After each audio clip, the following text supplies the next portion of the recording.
we had a good one. Another ranked matchup between Tennessee and Georgia. Right now at BetMGM, Georgia's a 12.5-point favorite, over under 42.5. I am almost positive you're going to disagree based on your. Hold on one second. Playing some Rocky Top. Playing some Rocky Top. I hit Tennessee. I told you last week, I just teased that I think I'm going to like them next week. I played them plus 14. If you have the Action app, you would have seen that when the line came out. I love, I'm starting to love some things about this Tennessee team. Now, they've won 8 games in a row, and the criticism is that, they're now, based on recruiting, they're better than all the other teams in the, they're kind of in that step below the elite teams in the SEC, but much better than, the kind of bottom feeders, right? They've kind of taken that next step, but they haven't been able to compete with the Georgias, the Alabamas, over the past couple of years. I mean, they've gotten stomped in those matchups. Are they ready now to compete? I say yes, and I'll tell you why. I mean, first of all, Georgia, I think, has benefited from a really favorable schedule so far. I mean, their defense, they have 52 quarterback hurries in the first 2 games.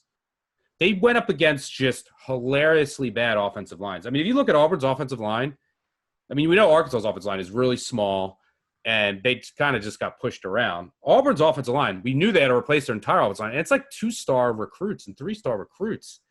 Tennessee's offensive line, I'm going to say it right now, is the best in the nation. They have, Cade Mays transfer from Georgia, tackle 4-star. Brandon Kennedy, 5-star from Bama transfer. Trey Smith, one of the best guards in the nation, 5-star. 5-star Wanya Morris is tackle. I mean, they have from 247, the 951 composite grade on their offensive line. That's elite. That's like Alabama. These are all 5-stars across the board. This team is going to be able to get a push up front, unlike most teams that Georgia plays. They're going to give Guarantano some time and play action. I think that Gray and Chandler will have some success moving the ball. The Tennessee defense is much better than Auburn's defense right now, much better than Arkansas's defense. This should be a grinder. The total's at 42.5, which makes 14 points very appetizing in this game. But I think on the strength of the offensive line and experienced secondary, I think Tennessee is ready to not win this game, but to hang around with Georgia. Great kicker also, even though he's off to a slow start. And I just am not buying Stetson Bennett IV. We'll see what he can do this week. He did it against Arkansas a little bit in the second half. He did it against a brand new Auburn secondary, but this is an experienced Tennessee secondary.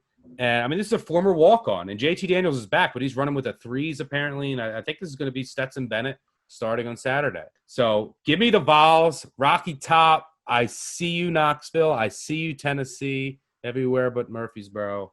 I know you disagree. What do you got? Well, first I should say I feel like I'm compromised because I keep betting against Tennessee and I keep losing. And everything that you said, especially about the offensive line, that's all true. Let's get something out of the way. Like, we've been podcasting for years now. This is our 4th season podcasting together, and I've never said this. My favorite SEC song is not the Arkansas Razorbacks fight song. Now, I love Tusk, and that is the theme song to the podcast of this show. But I have to tell you, I think Rocky Top's song is the best in the SEC. 100%. No argument. I went there in 1998, saw Clint Sterner fumble, and they sang that song. It was in my ears, in my head, my entire junior year of college, and it's never left my brain. When I fired up the NCAA 14, 13, all the years that we had those games, when that song comes on, you just look at especially if you have money on Tennessee, and then they score a touchdown and that song goes. It's a great feeling. You just want to get up and the lyrics. Once I had a girl on Rocky Top, half bear, other half cat, wild as a mink, but sweet as a soda pop. I still dream about that. The lyrics to this song are fantastic. All right, so what about capping the game? So what's kept me off Georgia all week is that I don't have this game necessarily It's power rated at 14, but I knew the number was going to drop all week, and I knew there was going to be heavy Tennessee money, and I didn't want to take a bad Georgia number. So reading the market is what's kept me off this game 100%. I'm a little compromised because I do like Georgia. I think that they could have improved quarterback play. I saw their offensive line just blow through, I don't know, right? I mean, an inexperienced Auburn team. So I don't know how much I should take away from that. Georgia's defense is already posting top 6 numbers against the rush and the pass explosiveness. They're already looking great in success rate on defense. Georgia's defense is everything we thought they would be. Fantastic at getting you off the field, but they can't take the ball away from you. Here we go again. Now, one thing that is scaring me is that they're 71st in finishing drives. It's not a big sample set. Not a lot of people have gotten past the 40-yard line on Georgia, so we're going to discard that stat for a while. But they are 64th in havoc, and they have had enough defensive plays where we can make an assessment there. They're not taking the ball away. They're not getting enough tackles for loss. They're not breaking up any passes. So that's what's kind of kept me off this line. Is Tennessee for real? Listen, I didn't want to come out and just, take Georgia out of spite because I'm compromised, because I don't like Jeremy Pruitt, because I don't like Jim Chaney, because I don't like Garantano. If they beat Georgia here, or they cover, or they make them sweat, then I have to start believing in them. Like I had a whole bunch of money on Indiana against them in the bowl last year. I've just never believed in Tennessee. So this is a game I'm going to sit out. Garantano right now is 72nd in passing EPA.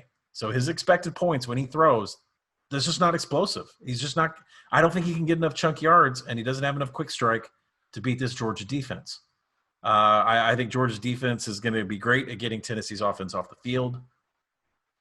Offense, a little bit of a question mark for Georgia. No play for me. I would rather prefer this lower. But if you like Tennessee, I'm staring at a board full of 12.5. 12.5 at BetMGM. It looked much better at 14, 13.5, 13.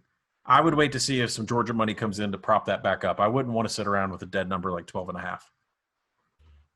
Yeah, I mean, I had to take 14. Like I said before, 14 is also a lot of points for a total of 42, right? Like it's I agree with you that it's not going to be easy for Tennessee to move the ball. But I think that they're going to have enough success on the ground with that offensive line. And I went back and watched some of the Missouri game.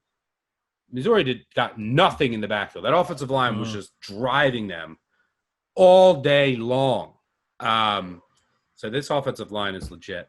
We will see on Saturday if I'll be playing some Rocky Top on Monday's Football Review podcast.